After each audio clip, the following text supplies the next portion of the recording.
Welcome back to the channel. Today we are diving deep into one of the most critical processes in your managed services business, new client onboarding. If you look at the lifecycle of an MSP client, the first 90 days are the danger zone. This is where buyer's remorse sets in, or where trust is cemented for a decade. Too many MSPs treat onboarding as a purely technical checklist, deploying RMM agents, setting up antivirus, and migrating email.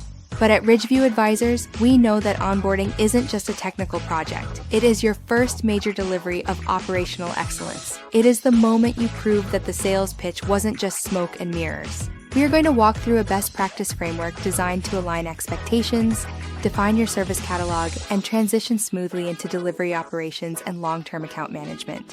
The first phase is the kickoff and expectation setting. The biggest mistake MSPs make here is starting technical work before the rules of engagement are clear. You need a formal kickoff meeting. This isn't an email thread, it is a sit-down with the client's key stakeholders. During this phase, you are doing two things. First, you are validating the timeline. When does the old provider leave? When do we go live? Second, and more importantly, you are defining what success looks like. We call this the expectation gap. If the client thinks onboarding means fixing every printer issue from 5 years ago in week 1, but your team is focused on a server migration, you are going to fail before you start. Use this time to introduce your team and establish human connections. Your job in phase 1 is to provide calm, structured confidence. Moving on to phase 2, the service catalog review. This is the step that saves your profit margins later. You must walk the client through exactly what is covered and crucially what is not covered.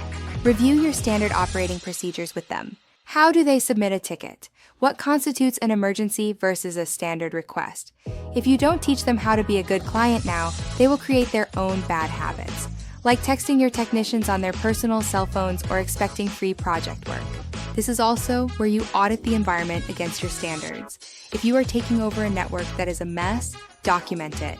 Flag the risks immediately.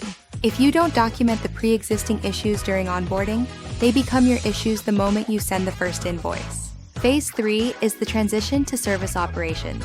This is the internal bridge between your project team and your service desk.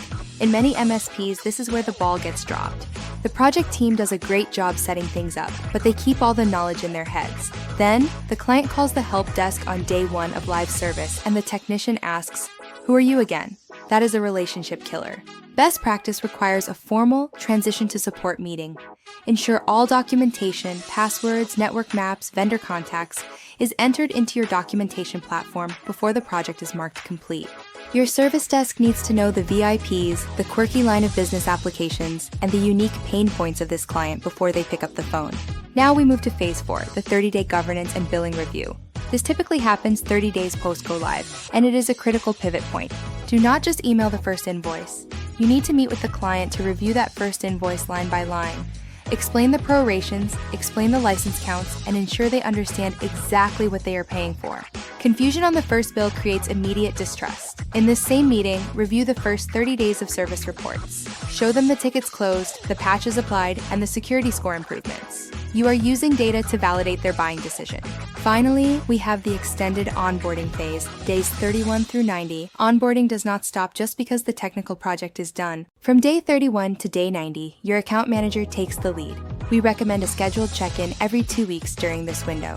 These are not sales calls. These are no surprises calls. The account manager is there to ensure the new car smell hasn't worn off and that the service desk is still treating the client with the same urgency they showed on day 1.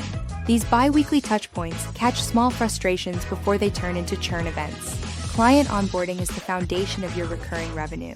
Get it right, and your clients stay longer, pay more, and complain less. Get it wrong, and you are fighting an uphill battle for the life of the contract. Take a look at your current process. Is it documented? Is it repeatable? Or are you winging it? Don't forget to like and subscribe to the How to MSP channel for more actionable guides. For more operational excellence tips and to see how high-performing MSPs structure their service delivery, visit us at ridgeviewadvisors.com.